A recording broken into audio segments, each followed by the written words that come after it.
Channel. இன்னைக்கு நான் முள்ளு தேங்குழல் தான் செய்ய போறேன். முள்ளு முறுக்கு நான் ஏற்கனவே என்னோட சேனல்ல போட்டிருக்கேன். இது முள்ளு தேங்குழல். வாங்க இது எப்படி செய்யறதுன்னு பார்க்கலாம். நம்மளோட முள்ளு தேங்குழல் செய்யறதுக்கு இந்த டம்ளரால நான் 4 டம்ளர் அரிசி எடுத்திருக்கேன். அதுக்கு 1 டம்ளர் பயத்தம் பருப்பு, 2 ஸ்பூன் கடலை பருப்பு. இது 800 கிராம் கிட்ட இருக்கும். இது 200 கிராம் இருக்கும். இது 2 ஸ்பூன். இப்ப இத தனித்தனியா நம்ம வறுத்துக்கலாம். இப்ப நான் கடாய் அடுப்புல போட்டுட்டு இதுல அரிசியை சேர்த்துக்கிறேன்.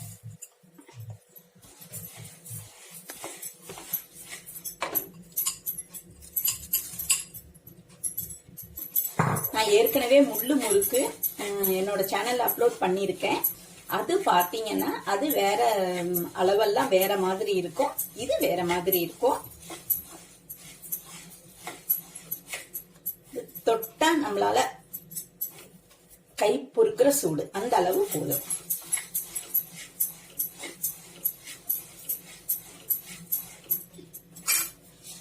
நான் இதப்ப மாத்திக்கிறேன்.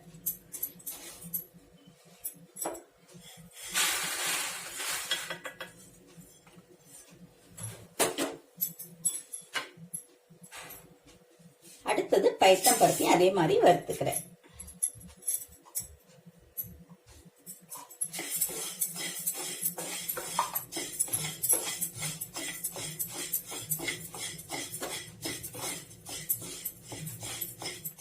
இதுவும் இப்ப வறுபட்டுடுச்சு. நான் இதையும் எடுத்து மாத்திக்கிறேன்.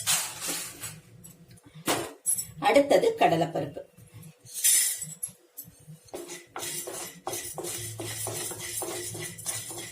நான் இப்ப இத அடுப்ப ஆஃப் பண்ணிக்கிறேன். இந்த சூட்டிலேயே இது ஒண்ணு செவந்துக்கும். இது நல்லா ஆறுனதுக்கு அப்புறம் நம்ம இத மிஷின்ல கொடுத்துதான் அரைக்கணும். மிக்சியில பொடி பண்ணணும்னா இந்த தேங்குழல் நல்லா இருக்காது. நான் எல்லாத்தையும் ஆற வச்சிருக்கேன். ஆறுனதுக்கு அப்புறம் இது எல்லாத்தையும் ஒன்னா சேர்த்து மிஷின்ல கொடுத்து நம்ம நல்லா நைஸ் மாவா அரைச்சிட்டு வந்துடலாம். இது நான் மிஷின்ல அரைச்சிட்டு வந்து நல்லா காய வச்சு எடுத்து வச்சுட்டேன். இதுல இருந்து நமக்கு தேவையான அளவு நம்ம முறுக்குக்கு மாவு எடுத்துக்கலாம். இத நல்லா சலிச்சிடணும். நான் சலிச்சிட்டு தான் எடுத்து வச்சிருக்கேன். அதனால அப்படியே எடுத்துக்கிறேன். நீங்க செய்யும் போது நல்லா சலிச்சிருங்க. இப்ப நான் 2 கப்பு மாவு எடுத்திருக்கேன். அதுல ஃபர்ஸ்ட் பெருங்காயத்தூள் சேர்த்துக்கிறேன். அதுக்கப்புறமா தேவையான அளவு உப்பு. அது மாதிரி இதுலயே நான் ஜீரகம் தான் சேர்க்கிறேன். நீங்க எள்ளு வேணாலும் சேர்த்துக்கோங்க. அதுக்கப்புறம் இதுல நான் எண்ணெய் சூடாக்கி வச்சிருக்கேன். அந்த எண்ணெய் தான் இன்னைக்கு சேர்க்கிறேன். வெண்ணெய் சேர்த்து நான் செய்யல. உங்கள்கிட்ட வெண்ணெய் இருந்ததுன்னா வெண்ணெய் சேர்த்து செஞ்சுக்கோங்க. ஒரு 4 ஸ்பூன் கிட்ட நான் விட்டுருக்கேன்.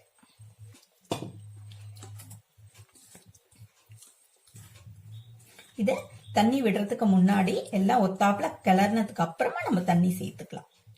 இப்ப நம்ம தண்ணி சேர்த்து பிசைஞ்சுக்கலாம்.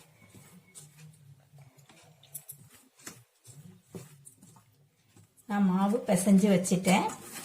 இதுக்கு இந்த கண்ணுள்ள அச்சுதான் நம்ம எடுத்துக்கணும். 3 ஸ்டார்.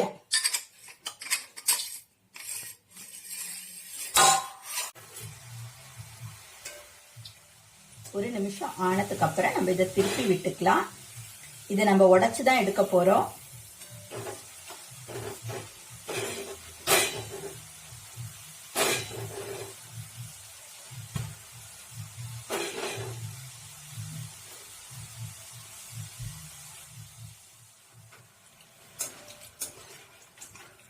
இப்போ ஓசையெல்லாம் அடங்கிடுச்சு. நான் எடுத்துக்கிறேன்.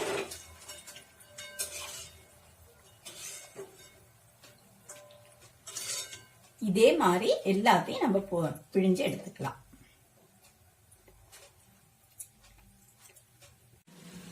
எல்லா தேன்குழல் முறுக்கையும் நான் பொரிச்சு எடுத்துட்டேன்.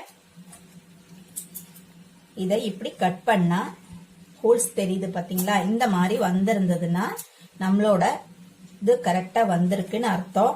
இதே மாதிரி இதே அளவுகளோட செஞ்சு பாருங்க. என்னோட சேனல் உங்களுக்கு பிடிச்சிருந்ததுன்னா சப்ஸ்கிரைப் பண்ணிக்கோங்க. கூடவே இருக்கிற பெல் பட்டனும் கிளிக் பண்ணிக்கோங்க. அடுத்த வீடியோல பார்க்கலாம். பாய்.